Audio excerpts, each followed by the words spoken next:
stop guessing on why your Core Ultra 9 285H laptop is overheating. This is exactly how you beat the thermal wall without failing once.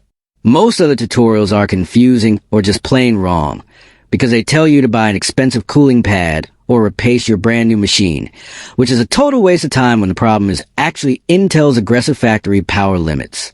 Before we touch the settings, you need to understand the logic or your laptop will just throttle down to 720p speeds the moment you launch a game.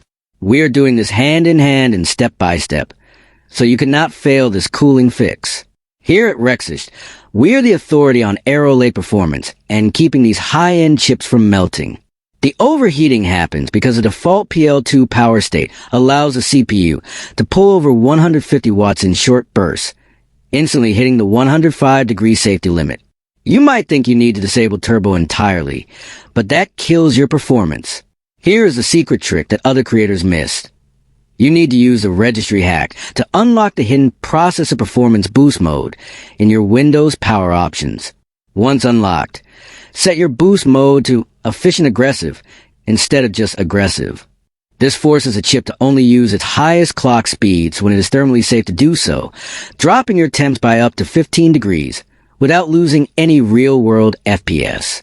Additionally, use throttle stop to set your PL1 and PL2 limits to a matching 65 watts for a perfectly stable temperature curve. If you want the secret to undervolting the 285H for an extra 10% speed boost, tell me in the comments right now. The answer is to cap your PL power limits and switch to efficient aggressive boosting for a cool, quiet, and ultra-fast laptop experience.